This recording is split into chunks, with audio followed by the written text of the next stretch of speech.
One of the big draws to the Moab area is the vastness of the landscape. It is that vastness that makes search and rescue so difficult. In an urban environment where if you dial 911, sometimes within 5 to 10 minutes, you have an ambulance at your front door. If you dial 911 in the Moab area, it may be an hour, it may be 2, it may be 3 hours. So when you're calling 911, understand that we're going to be there as soon as we can. Last year we had 124 rescues in the parks here. And a lot of those involve, people get hurt out in the backcountry, and we'll either carry them out in a litter or maybe fly them out in a helicopter if it's really bad. Moab presents a challenging environment for everybody. Folks who are local here get more used to it. For other folks who are coming in from out of town, this is like an alien environment, and it can be very challenging for people.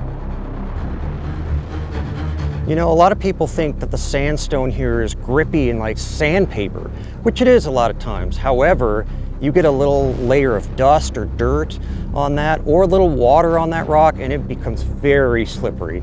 Here in Grant County, we have such a variety of different types of rescue, everything from river rescues, the open desert searches, we have jeeping mishaps, accidents, people getting lost. We have the LaSalle Mountains, from everything from hunting accidents, rock slides, avalanches. The terrain here is beautiful, but very dangerous and treacherous if you don't know what you're doing. A lot of it is heat-related illness too. People just underestimate the heat, and they only bring a little bit of water. Moab is known for its adventure sports, and there's a lot of ways out here to get adrenaline rushes here in Moab, and if you're not careful, you'll end up meeting us.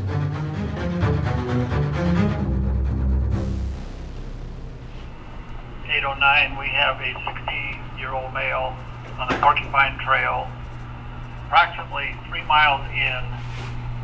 The coordinates that we got were 38.625.162 by -109.464.254. That's a good copy, thank you. When the pager goes off in our county, we have something called the OIC, the officer in charge, who is, we'll say, the brains behind any rescue operation. They're going to make the determination as to what the best vehicle and approach line that we're going to do. If it's out in the open desert, out in the sand dunes, on the rocks, we lean to the Polaris Rangers. They're kind of unstoppable, so we jump in those and we can go facilitate a rescue in the backcountry.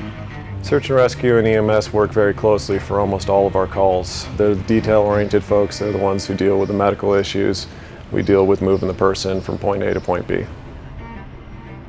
We drive the vehicles as far as we can, and then it may be a 2, 3, 4, 5 mile hike into where this subject is. And at that point, we need to get them out. So we're using a wheeled litter, and we can load a patient into that and make it through the roughest of terrain, keeping that person moving towards a rescue vehicle, ambulance, or a waiting helicopter. We're able to land in fairly inhospitable areas where it's difficult to get ground vehicles, and we can land and usually access the patient fairly quickly. We'll go out and assist search and rescue here, ground EMS with trail rescues if individuals are lost, need medical attention. We go gain patient access, we do our assessment on the patient, and then start to provide our care.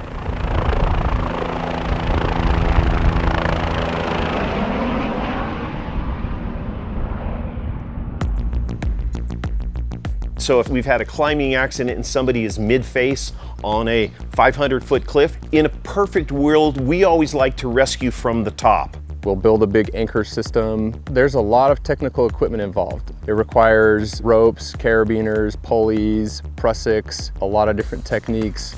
Then we'll drop down this metal litter, and a ranger will bring that down the cliff face, and we'll load the person into it, strap them in, and then we'll raise them out again in that litter. I think typically river rescue is simply being in the right spot at the right time, able to offer someone a helping hand. A very common rescue tool in river running is a device known as a throw bag. It's simply a small bag containing anywhere from 50 to 75 feet of rope. We use this as a way of extending our reach to somebody who might be traveling down the river, as a way to lend them a hand without actually being able to reach them with their hand. For emergency medical services, it's really a team effort. It takes a lot of team players. It takes the National Park Service, it takes Grand County Search and Rescue, Grand County EMS, Grand County Sheriff's Office, and also other counties like San Juan County is very active with us too. It's a team effort. We need all these players to come together to make this happen. There is no solo in the world of search and rescue. A team such as ours, this person may have an expertise when it comes to river rescue, and this person may be an expert when it comes to ropes. This person here may know every mountain bike trail in the area inside out and backwards and how they can all be linked together. This person may know the off-road environment, but collectively we have this wealth of knowledge, but no individual knows it all, and not one individual can do it all. And so we do really rely on a team effort. It's really not that complicated to stay safe in the parks. You just need to follow a few simple things. Number one, just plan ahead. So if it's going to be 100 degrees tomorrow, you should start your hike early and bring enough water, right? This is not enough water. It's amazing how many times we see this. This is how much water you want. You want a gallon of water, and that's if you're adapted to the heat. Along with water and a lot of water, you want to have salty snacks. You want chips, crackers, pretzels, something like that. You need to be drinking and eating at the same time. Let people know where you're going. Have an expected time back. Have a meeting place. Let someone know that, so someone is keeping track of you. If you don't show up, they can report that you're overdue and they know where you're at. A great tool to have is a spot tracker. I can't tell you how many people have saved themselves by having a spot tracker. Cell phone service is extremely spotty here, and so having a spot tracker will automatically get your position to us. Out of all the tools out there, this is the one that really most likely saves somebody's life.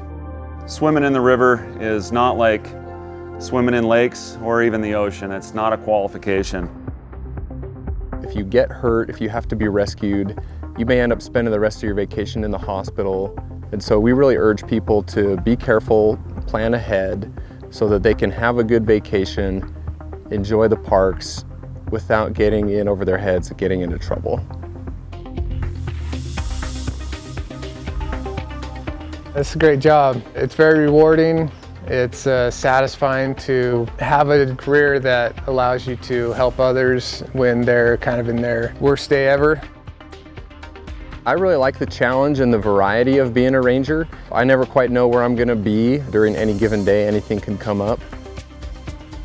I like the ability to problem solve. Every one of our patients that we go see are different. Every location is different. About once every 2 or 3 years, you get that magical rescue that makes everybody stand back and say, wow, today, this is the one. This is why we do what we do. It's something that in a matter of moments, this person possibly could have perished unless search and rescue showed up. How they did, when they did, and with what they did. It rejuvenates your internal batteries to make you want to do it again and again.